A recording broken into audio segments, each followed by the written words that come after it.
కొన్ని కలలు ఒక స్వప్నం. రచన దాసరి అమరేంద్ర. 4వ భాగం. కాణిపాకం, తిరుపతి, అక్షరమిత్రులు.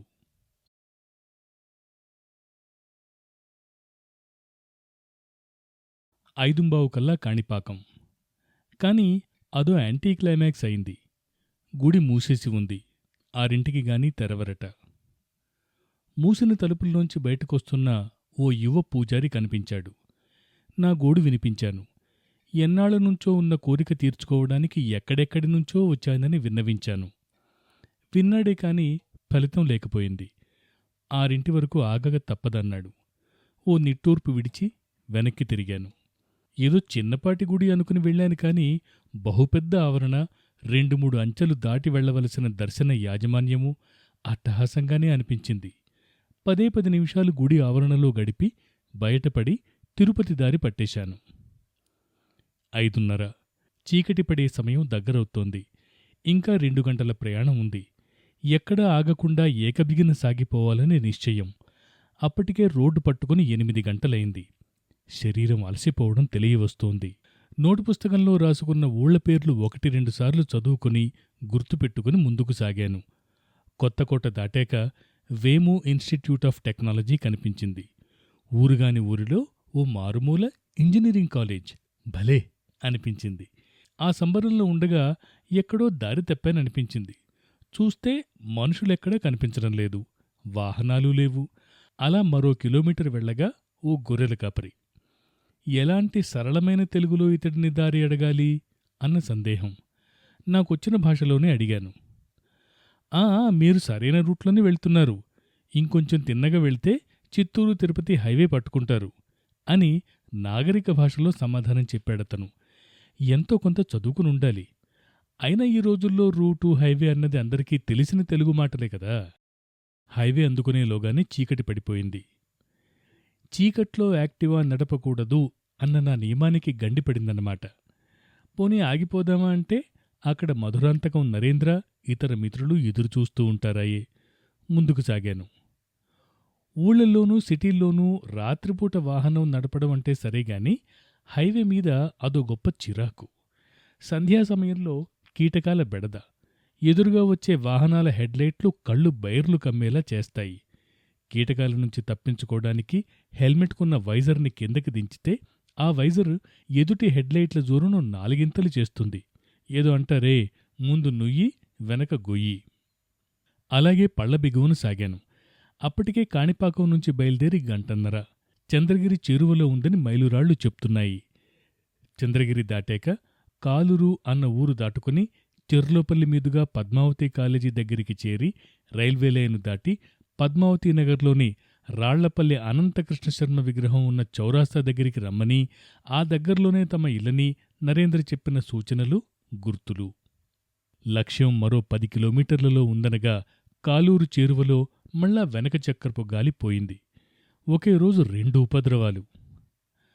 అదృష్టమేమంటే ఓ 50 గజాల లోపే రిపేర్ దుకాణం కనిపించింది. 7:15 దాటింది. చీకటి చిక్కనైపోయి అర్ధరాత్రిని తలపిస్తోంది. మెల్లగా బండిని దుకాణం దగ్గరికి చేర్చాను. పంక్చరు అని నీరసంగా పలికాను.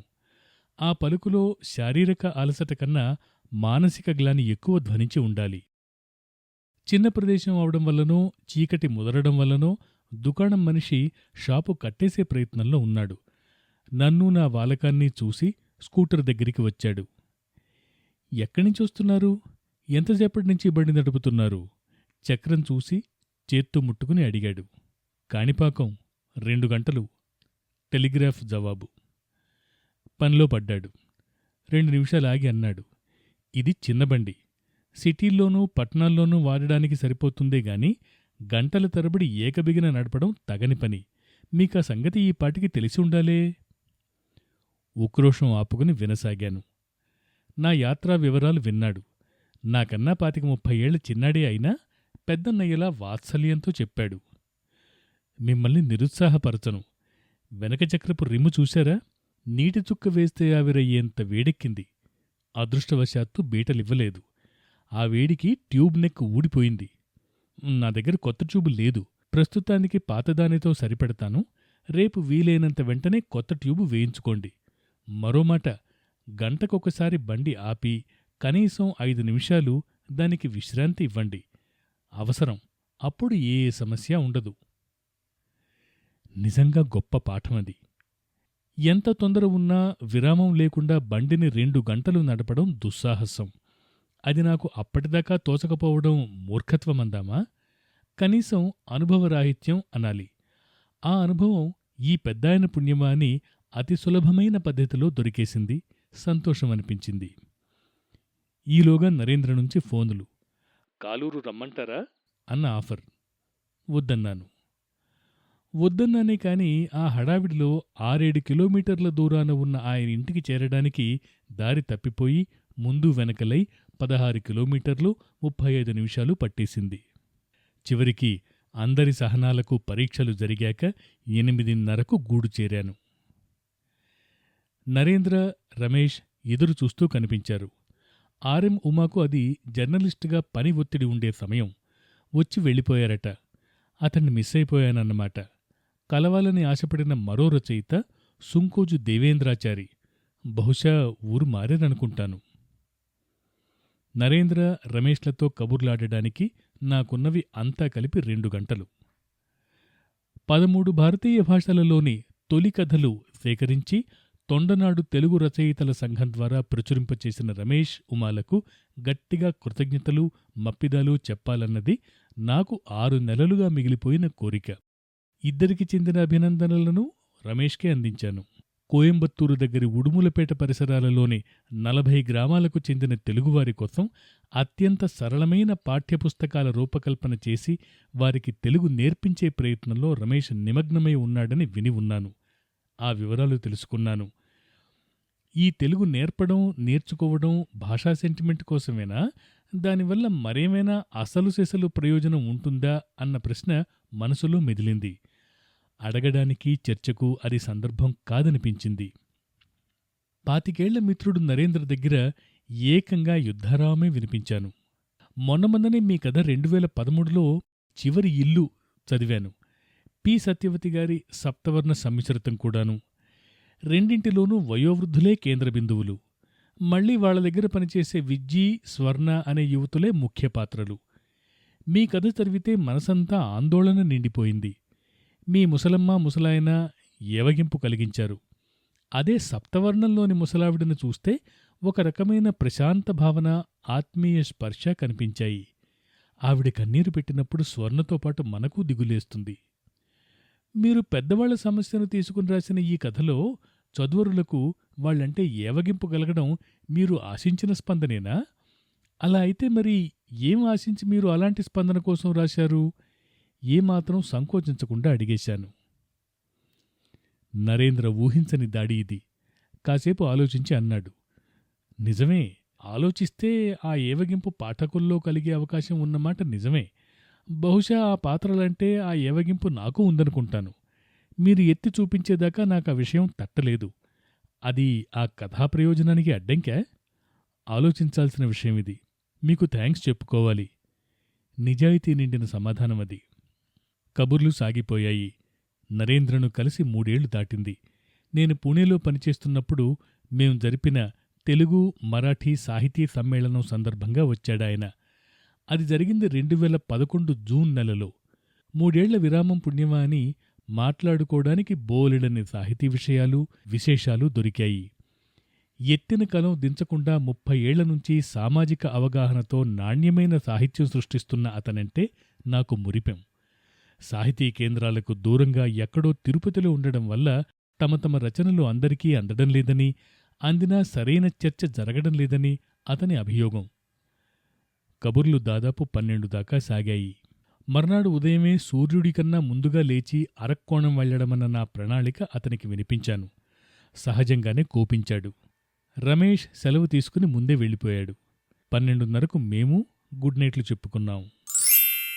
ప్రతిరోజు ఉదయం 5-5:30 కల్లా రోడ్డు పట్టుకోవాలన్నది నా ఆలోచన. అది మొదటి రోజు టైర్ పంక్చర్ పుణ్యమా అని 9గా మారింది. నిన్న రాత్రి ఆలస్యంగా పడుకోవడం పుణ్యమా అని 31 నాటి నా ప్రయాణం మొదలయ్యేసరికి 6:15. ఆ లోపలే ఓ మార్నింగ్ కాఫీ ఇచ్చారు నరేంద్ర గారి సహచరి. ఆవిడతో మంచి పరిచయమే ఉంది కానీ నిన్న లేటుగా రావడం, ఈరోజు పొద్దున్నే బయలుదేరడం అస్సలు ఆమెతో మాటలే సాగలేదు. అదో అసంతృప్తి. నిన్నటి రాత్రి నా తడబాట్లు గమనించిన నరేంద్ర ఆ ఉదయం ఓ 4 కిలోమీటర్లు నాతోపాటు తన స్కూటర్ మీద వచ్చి తిరుచానూరు మీదుగా ఆర్కోణం వెళ్లే నేషనల్ హైవే నంబర్ 18A దారి చూపించాడు. అటూ ఇటూ కలిసి మొదటి రోజు 300 కిలోమీటర్లయింది. రెండో రోజు లక్ష్యం చెన్నై చేరడం. అంతా కలిసి 200 కిలోమీటర్ల లోపు. హడావిడి లేకుండా వెళ్లొచ్చనిపించింది. దారంతా తమిళం, తెలుగు కలగలిసిన సువాసన. తిరుపతి శివార్లలోని తిరుచానూరు దాటాక తడుకు, నగరి అన్న ఊళ్లు దాటితే 60 కిలోమీటర్లలో తిరుత్తణి. అది దాటి మరో 20 కిలోమీటర్లు వెళితే అరక్కోణం. 9 చేరాలన్నది నా ప్లాన్. సూర్యోదయ దృశ్యం కట్టిపడేసింది. దానికోసం ఓ 10 నిమిషాలు రోడ్డు పక్కన ఆగిపోయాను. దొరికిన ఆ కాస్త సమయంలోనూ మద్రాసు మిత్రులకు ఫోన్లు, రేపటి కార్యక్రమాల రీకన్ఫర్మేషను తీసుకున్నాను. ఆకాశవాణిలో పనిచేసే, అంతకు మునుపే పరిచయం ఉన్న నాగసూరి వేణుగోపాల్ గారిని పలకరించాను. రేపు రేడియో స్టేషన్కి రండి అన్నారు. 7 దాటేసింది. దారిలో ఓ చోట అద్భుత శిలావిన్యాసం కనిపించింది. ఏదో ఒక కుటుంబ సభ్యులో, క్రికెట్ ఆటగాళ్ళో నిలబడి తలా దగ్గరకు చేర్చి అతి ముఖ్యమైన విషయం మాట్లాడుకుంటున్న ధోరణిలో 4-5 నిట్ట నిలువు బృహచ్ఛిలలు. నా ప్రమేయం లేకుండానే స్కూటర్ ఆగిపోయింది. పనిలో పనిగా ఆ రోడ్డు పక్కనే ఓ చిరు దుకాణంలో అల్పాహారం. కెమెరా తన పని తాను చేసుకుంటూ వెళ్ళింది. మరో అరగంట సాగాక తిరుత్తణి. ఆ ఊరి పేరు చిరపరిచితమే కాని అక్కడ అంత పెద్ద ఎత్తున గుడి ఉందనుకోలేదు. ఓ అరగంట ఆగుదామని మనసు ఊగింది. ఆగొచ్చుగాని అరక్కోణం చుట్టాలు సెలవు పెట్టి మరీ నాకోసం ఎదురుచూస్తున్నప్పుడు తెలిసి ఆలస్యంగా వెళ్లటం బాధ్యతారాహిత్యం అనిపించింది. ముందుకు సాగాను.